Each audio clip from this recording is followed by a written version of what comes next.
are still in the Robertson Wine Valley, and today, specifically on the Sundays, beautiful Sunday here at the Wacky Wine, we are talking to Nina, woman empowerment, one of the few female winemakers within the Robertson Wine Valley, and at the beautiful Mont Blois.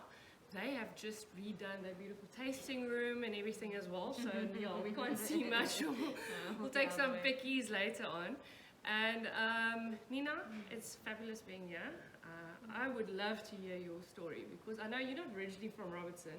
You are originally from Pretoria, actually. There we go. Yes, so I grew up in Pretoria and always knew I wanted to go study Stellenbosch University. Studied viticulture and winemaking there, and yeah, that's where I met my husband. Okay. And thanks to that, I'm here at the beautiful Mont Blois today. Fantastic. So where did the name originate from and everything? So Mont Blois, the farm was bought in 1865 by the Bruwers already. Our cellar was built in 1884. So my husband, Alice Bruwer, is now 6th generation on the farm. And yes, Blois is a small town in the Loire in France, where all the Bruwers came from. So we've got this beautiful mountain. How many heritages then already there on the, how many, 6th generation? Yes, he's 6th generation on the farm. Fantastic. You see, it's big heritage that comes with it though. Exactly. Yeah? So, yeah. And tell us, how did it, you know, how long have you been going at it to become or creating your own wines? Okay, so Mont Blois as a farm, maybe I can show you.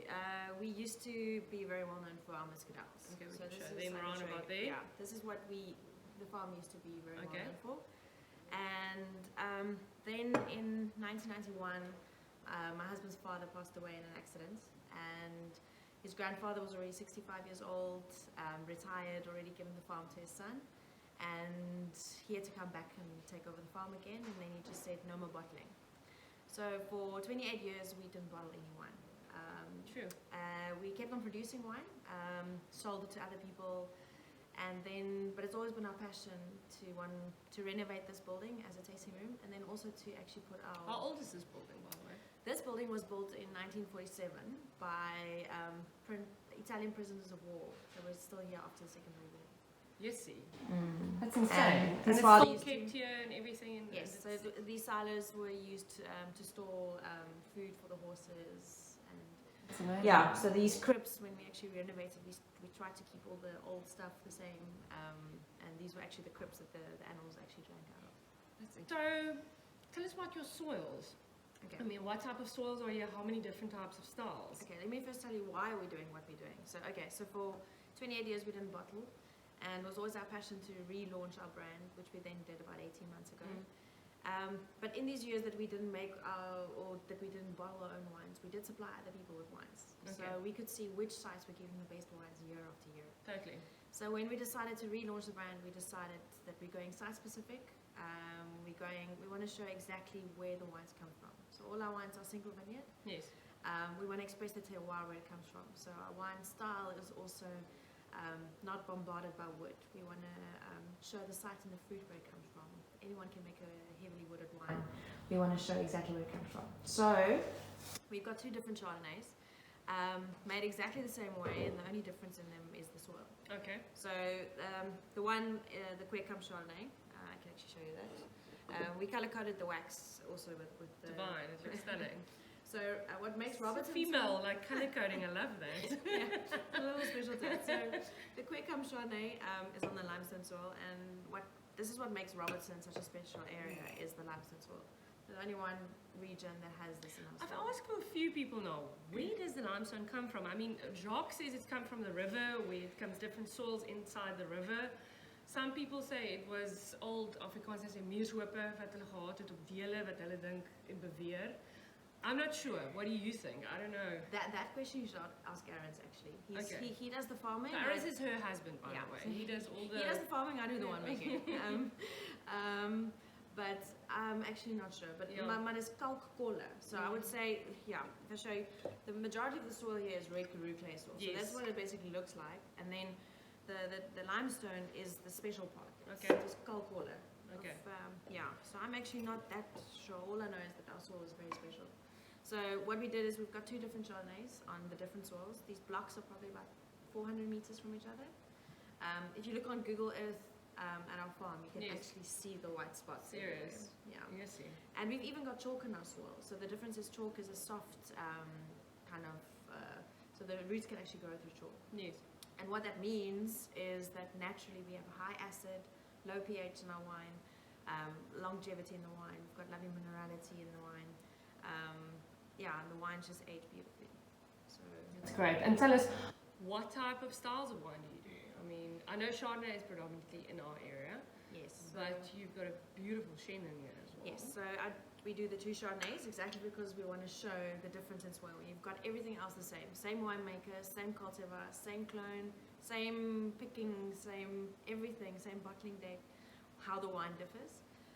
But yes, we've got a lovely Chenin, the Grootstein.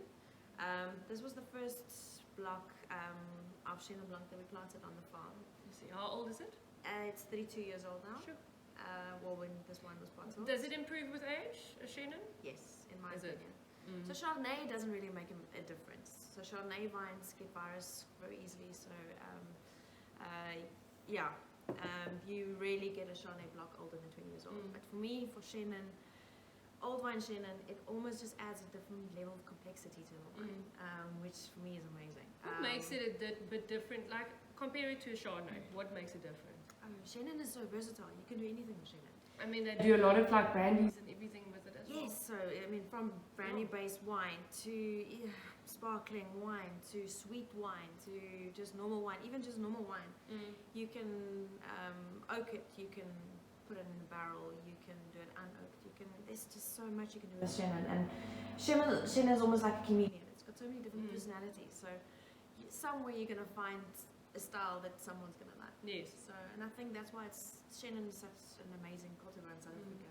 Because somewhere you're going to find a Chenin that you like. But quality Chenin, what is the difference between quality and then you get obviously a big bulk Chenin as well in our country? Yes. So I think Chenin is the most planted cultivar, white cultivar in our country. And it depends on the tonnages, how you look after your vineyard, first of all, the quality that you get. So it's, if your vineyard's going to carry 60 tons a hectare, then you are going to make not such a high quality wine. Yes, those wines are perfect for a hot summer's day, put some ice in it, yum. But so it depends on what style of wine you want to make. And I think that's the beauty. You can make that style, or you can make a 1,000 rand bottle of wine, which is high quality, which can compete with any French wine, any wine in the world. Overseas planted Chenin? Yes, so I mean in the Loire Valley, that's where Chenin comes from. They make the most amazing Chenin. So I love a Bruwer. It's kind of inspired by that. But very versatile. Yes, Chenin, especially in South Africa, I think because we've got so many different soils, so many different climates. It's planted everywhere, so I think it's actually in South Africa that it's reaching that chameleon status of we're finally seeing what it can do everywhere. So yeah. Okay, fantastic.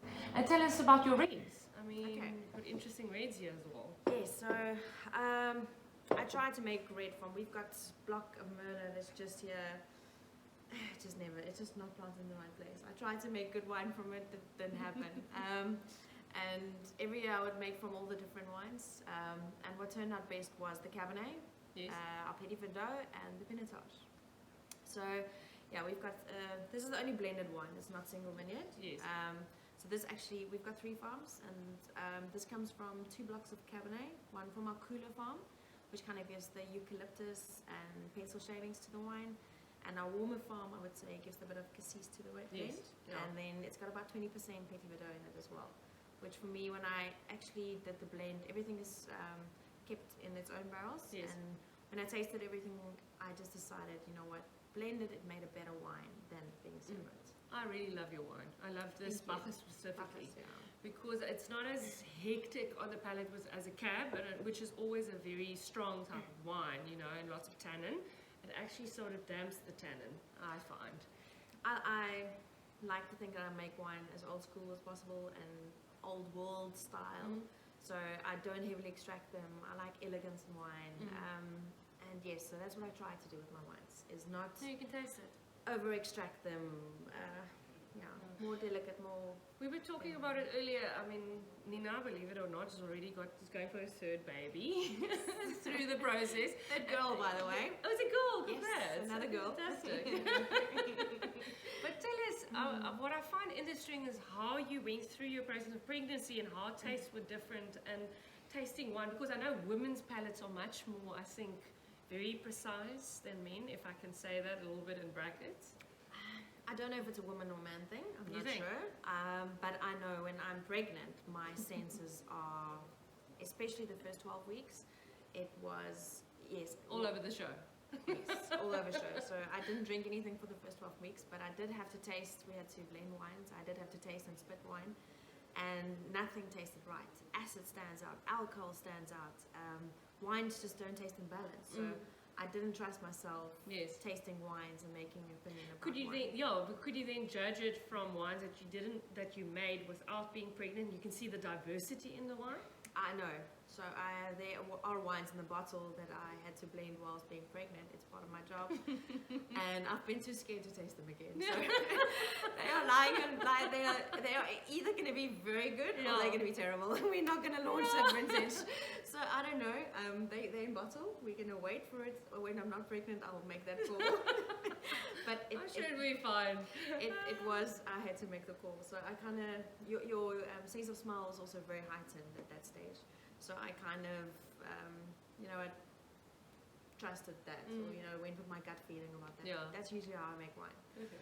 I love cooking as well, so for me, it's always about finding balance, and wine is experience. So yeah, food and wine goes together for me, and so let's hope I made the right call. Awesome.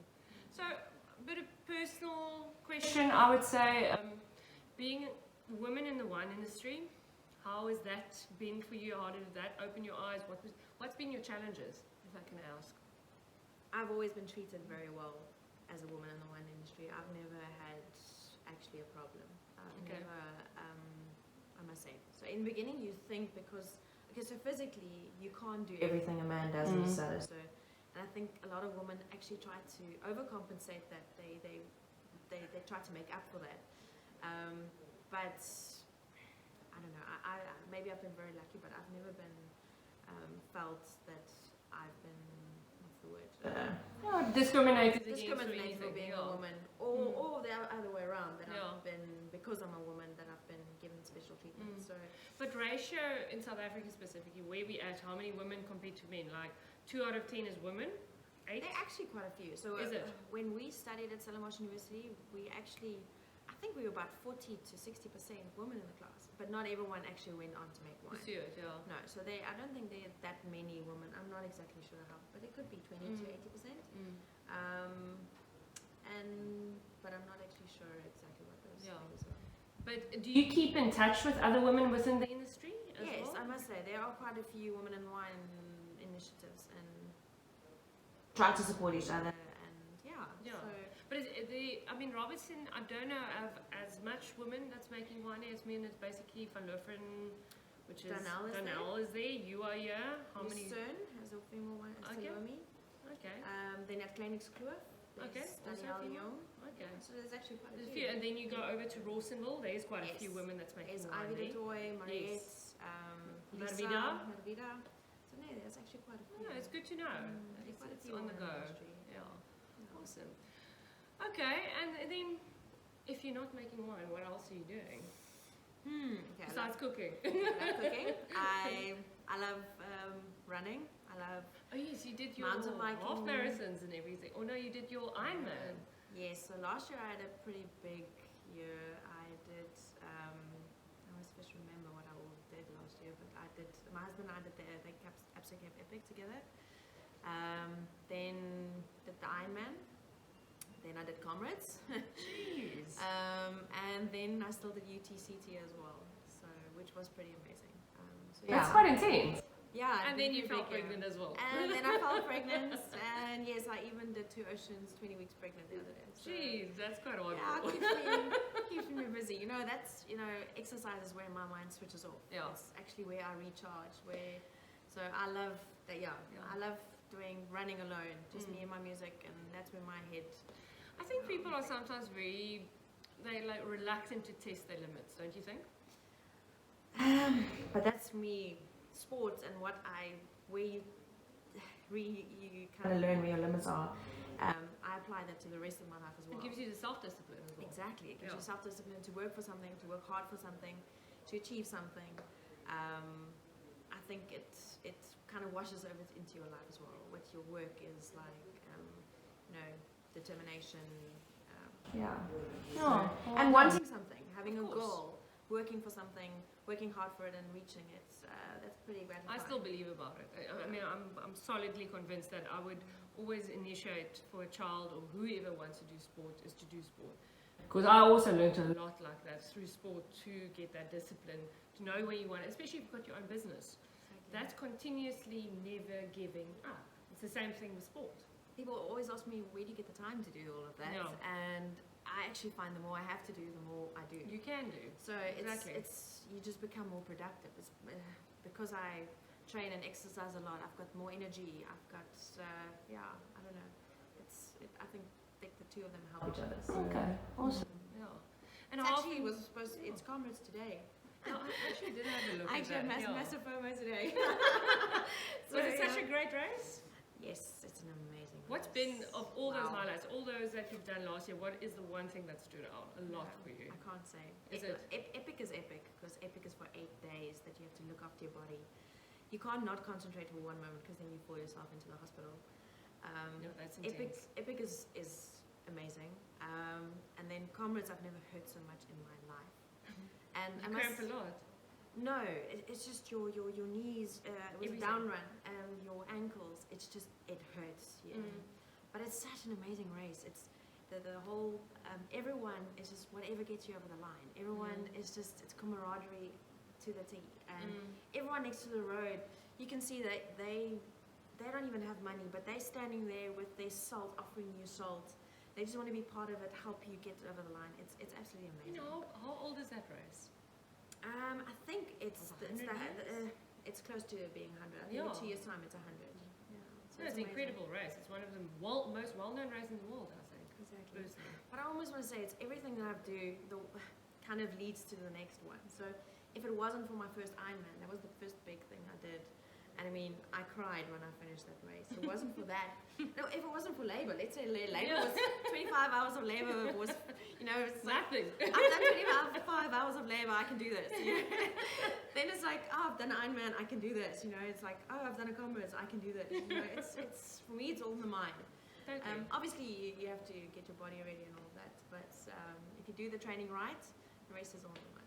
Awesome. Do you have any brothers and sisters? I do. I've got 2 older sisters and a younger brother. Okay. And you were telling me earlier about he enjoys cooking? Oh yes. My brother and his husband, they do amazing food.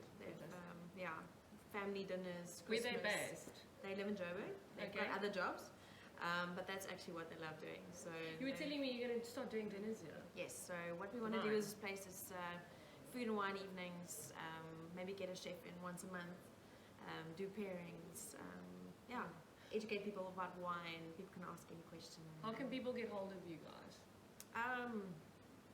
Email, Instagram, social on Instagram media. big, yeah. I love Instagram. Yeah. I love Instagram. Visual. Yes, I love photos. I think I've got 59,000 photos on my phone. We checked the other day. So yes, I love photos. I love Instagram. That's my favorite. Yeah. I don't have time for Twitter these days, but they can get hold of me. Instagram, phone, WhatsApp. Mont Blois, at Mont Blois Wines. Okay. Or myself as well. And then you'll advertise there when your dinners are taking place. Yes. So I want to start a wine club as well, where I kind of get this message out to people as well. So all in good time. Fantastic. Yeah. I'm loving having a new office space, and it's beautiful. So tell us about the space. How long did it take to make all of this? How did it start? What's the curation about it? Who you worked with? Okay, so I've always been doing tastings from our house, which was actually built in 1903, so it's also old Cape Dutch home. And I've been doing it from my stoep. But I needed a space to come work at, because for me it's people often come to Robertson for the weekend and they want to do a wine tasting on a weekend. I don't mind, but then it's on a Friday afternoon, 6 o'clock, and people are still there. And then my husband wants to light the fire. It's weekend for him as well. And then the problem is my husband starts actually mingling and socializing with these people, and then I kind of want to end off my week, and they carry on until 10 o'clock, and it's like, yeah, I need a place where I can actually go work, where I can shut down, you know. Totally. It's not part of my closing the persona. door. It's that whole thing. So, I mean, this beautiful building has been here, and it's been our dream. It's really stunning. We've had so many offers of people, oh, please, can we just renovate it for you? And yeah, you know what, on a farm there's just always something better to invest money in. So first there was a dam, then it's upgrading the vineyards, and so it took us, I've been on the farm 11 years now. It took us quite a while to get here. What I do love about your place, you didn't take away any of the structure, which is stunning, because it gives you a bit of that history around the building. Yes, so we didn't paint anything of the outside walls. No. Everything, I mean, there was owls living in here. Everything stayed the same. So we didn't want to. It was perfect as it is. All the rusty plates we left the same. So a friend of mine that we used, she's amazing, Gerard de Wet. So she did all the design. From the Wet, so it's Johan de Wet's wife, by the way. So she did all the design, and we kind of gave her free roam to do what she wanted. Here and there, she would check in with us. Is this fine, or you know? But she was amazing with, we told her what we wanted, keeping it old and rustic, yet inside making it warm and cozy and a little bit modern. Yes. So, and I think she hit the spot. Totally. How long did it take? So we started, I think in about October last year. Yes. And then, I mean, builders, they started, so we didn't build anything new. We basically just opened up. We actually just broke a few. So this is all the same structures as what has been, just this year opened up. Yes, so the silos, we basically opened up this space, and the cribs that now are the seats is where the animals actually used to drink out of. That's stunning. Even and in the bathroom, the cribs is now where the basins are. That is beautiful. So no, we didn't. We actually just opened up the spaces. We didn't build anything. The only thing was built was actually the stoep outside. Yeah. So, and you've got an incredible view of the Langeberg Mountains. There's this area, the people that doesn't look like the rest of Robertson. No, it doesn't. So this is nestled. That's different. Wine-wise, this is an award. You call it the Webster Fee Award, and we've got a complete different climate than the rest of Robertson. So according to weather data, we're about 3 degrees cooler than the rest of Robertson, which is only 6 kilometers away. Which is actually good for wines, eh? It is, but it's also more humid here.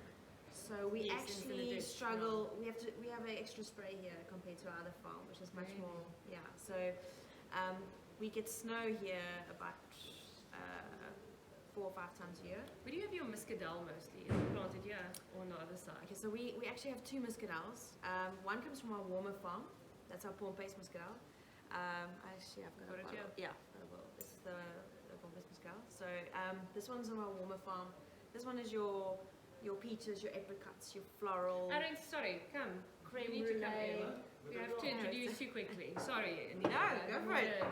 He's camera shy, so that's why. So just come and put your head here, and then also say, this is Aris, this is Nina's lovely husband. Hello. And Aris, you are mostly involved with the vineyards, Yeah. right? Yeah, okay. Yeah. And you also grew up here, or went to school in Paul? In Stellenbosch. Okay. So, yeah, I don't know what Nina Marie told you, but yeah, my father passed away in 91. So then my mom married again, and we moved to Mont Blois. Okay. So, and yeah, so I went to primary school in Mont Blois, Okay. Van Riebeeckstrand Primary School. And then, yes, I went to Stellenbosch to Paul Roos High School. And yeah, and then you met each other in Stellenbosch? Met each other there, and yeah, I came to the farm during the holidays. Okay. Yeah, and that's why. Yeah, but your main focus is in the vineyards. Yeah. You're right. Yeah, in the beginning I tried to make the red wine and be in the vineyards. That didn't work so well. So yeah, so now I'm in the vineyards. That's he where runs the whole farm. so that's where my whole passion I love is. it. Your woman wife power team. I love that. He does the vineyards. He does all the he makes sure I get good quality in the cellar. Yeah. So you picky. You go and tell him what you want. The thing is, like he said, if I ever get picky, or he's just gonna give me bad grapes, and then I can't make good wine. You can't make good wine from bad grapes. So yeah, he basically gives me good grapes, and I was just mess it up in the cellar. Oh, that's a good deal. It is a good deal. It's fair. Okay. Awesome. Okay. Okay, and you're proud of your wife putting this beautiful Yeah, set together? definitely, and it is It's nice. different I for mean, you, yeah, definitely. I mean this is our passion. I mean, doing this whole tasting room. I mean, it's always been since a young kid. It was a dream that we wanted to do, and yeah, and when the time was right, yeah, we were able to do it. We did it, and yeah, and with the wine as well. I mean, we said we want to sit on our porch and drink our own wine and be proud of the quality and good wine, and then we'll be happy. And I think it went a bit further than that now. So yeah, but no, we're really happy. And where can people find your wine? So that you must ask Nina Marie. That is you're doing mostly also marketing on that. Okay. Definitely. But I think what I really find special about your wines is been wines that's been coming for generations and generations. And your wife is converting these hectares that's been here for years and making something special together. That's really the thing. special. Like you said, it's a team effort. It's not just me. I'm just the last part of the. I just have to make sure that it actually gets into the bottle and it's gets sold. It's even the guys pruning our vineyards, giving water in the vineyards. Everyone has a part to play in what we're finding.